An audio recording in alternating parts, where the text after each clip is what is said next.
In the year that King Uzziah died, I saw the Lord seated upon a throne, high and lifted up. And the train of his robe filled the temple. Above him stood the seraphim. Each had 6 wings. With 2 they covered their face. With 2 they covered their feet. With 2 they flew. And one cried to the other, Holy, holy, holy is the Lord of hosts. The whole earth is full of his glory. And the foundations of the threshold shook, and the house was filled with smoke.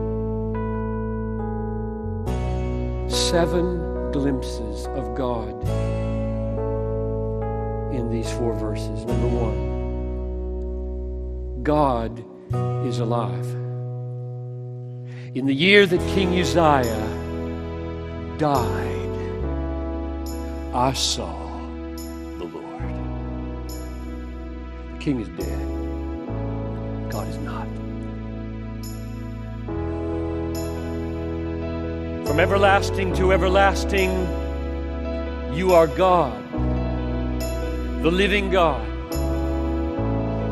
He was alive forever when this universe exploded into existence.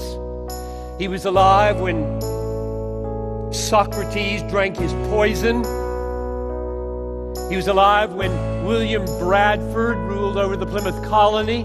He was alive in 1966 when Thomas Altizer said, God is dead, and Time magazine absolutely absurdly put it on their front page. And he will be alive in 10 trillion ages of years when all of those who have lifted their squeaky voices against him are obliterated like BBs in the bottom of the Pacific Ocean. He is alive, and he will be alive forever. All the potentates that are on their little thrones today, in 50 years will be no more in those offices. The 7 billion people that are alive on planet Earth will experience a complete turnover in 120 years, and God will be alive. He is alive. Think of it. Forever, never having come into being, never going out of being. Our God is alive. Number 2, God is authoritative. I saw the Lord sitting upon a throne. There has never been a vision of God in heaven plowing a field,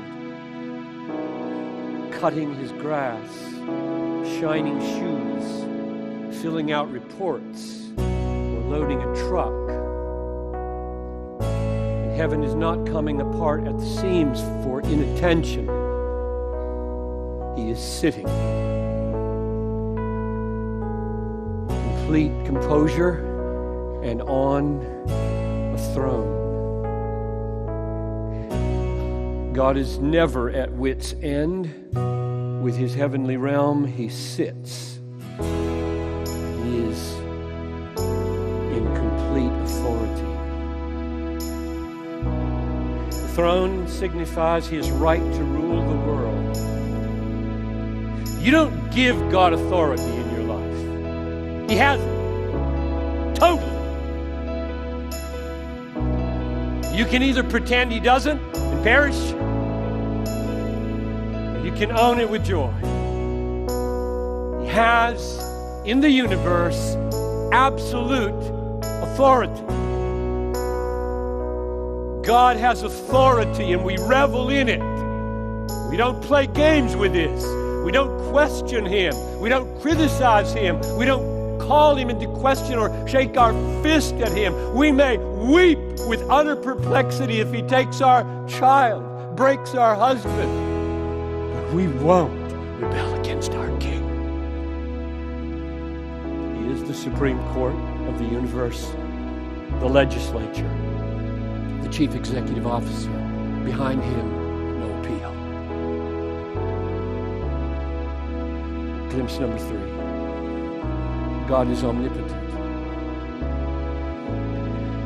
The throne of his authority is not one among many. It is high. I saw the Lord sitting upon a throne, high and lifted up, meaning over every other throne, and thus superior in power, superior in authority, superior in rule and control over every other throne. It is high and lifted up. It's not just an authority, it is authority with supremacy of rule. My counsel shall stand, and I will accomplish all my purpose, Isaiah 46:10.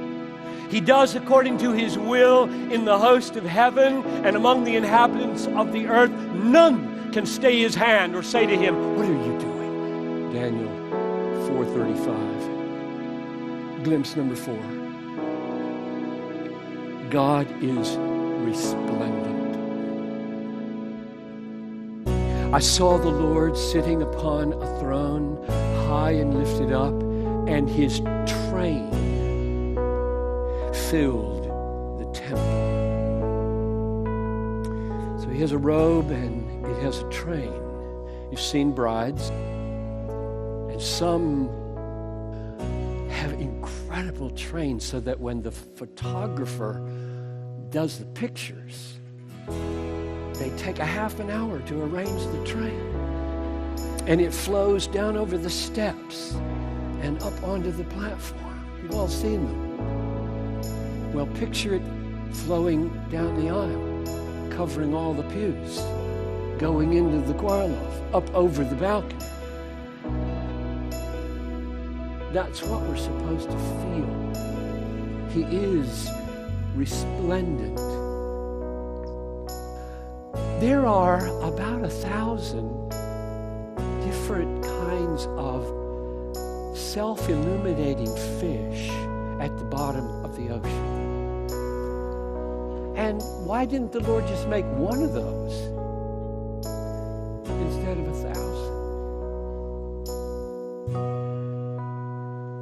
Because he is lavish in his beauty, lavish in his creativity, and lavish in his splendor. He is resplendent. Glimpse number 5. God is revered.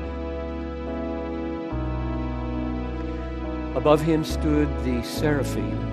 Each had 6 wings. With 2 he covered his face, and with 2 he covered his feet, and with 2 he flew. We grope for pictures of what it would mean for God to have in his presence beings who, when they speak, shake heaven. But I remember as a boy, there was a team of 4 jets called the Blue Angels that flew in formation. I saw them in person just one time, and they suddenly appeared here and must have broken the sound barrier right in front of us. You know, it felt like several hundred yards away. And the lead plane, going, 600-700 miles an hour, went straight up, vertical. And the others peeled off like that, just as they broke that barrier. And I thought, maybe it's like that. But the point is, these magnificent creatures cannot look directly upon God. They take their wings and they cover their face. And the shame, now these are sinless beings. They've never fallen. And they're ashamed of their feet before this God. So they can't see him straight on, and they got to cover their feet, and they're going to keep moving around him. God is revered. Glimpse number 6. God is holy. What these beings are saying in this vision is one call to another. Holy, holy, holy is the Lord of hosts. The very godness of God means He is separate from all He has made. There is an infinite qualitative difference between God and everything else that is. All of that is made and dependent upon His second by second upholding it in being. He is who He is. What, Moses asked, shall I tell them is your name?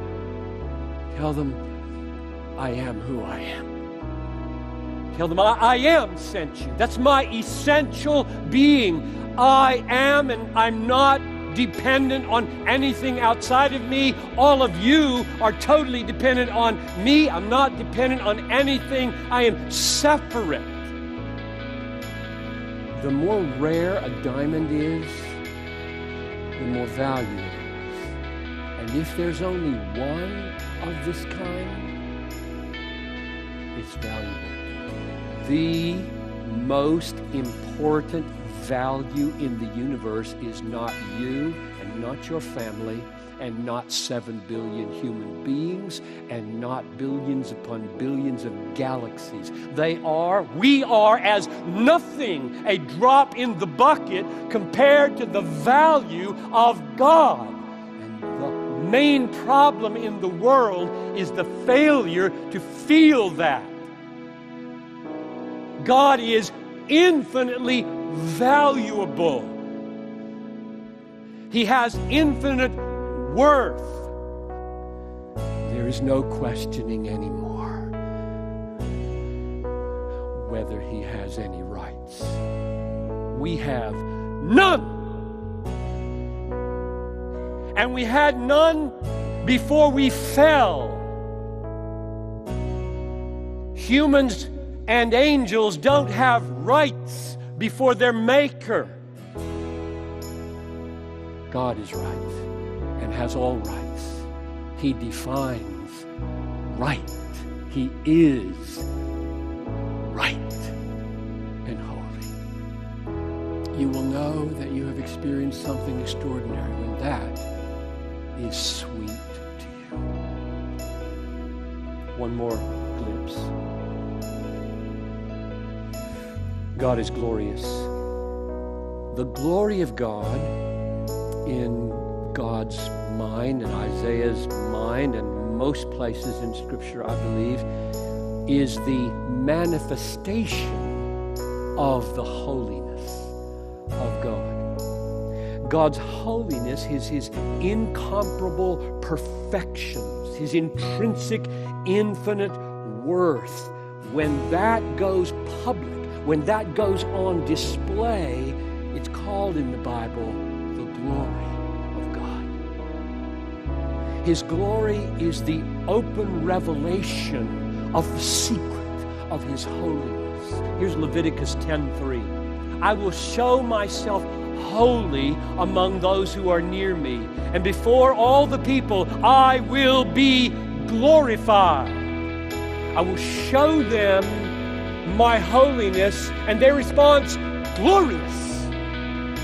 Because in the move from the intrinsic, infinite, eternal worth and perfection and purity and transcendent wonder of God, in the movement out, what we see is the radiance of God, and that's called glory in the Bible. The glory of God is the radiance of His holiness.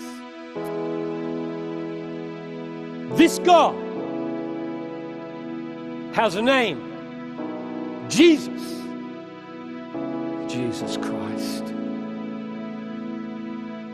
Incarnate Son of Man.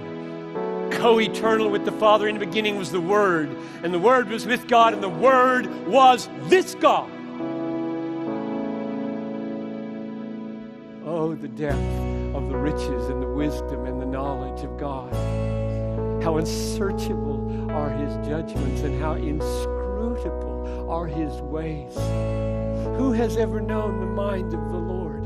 Or who has ever been his counselor? Who has ever given to him a gift that he should be repaid? For from him and through him and to him are all things. To him be glory. Yes, glory forever and ever.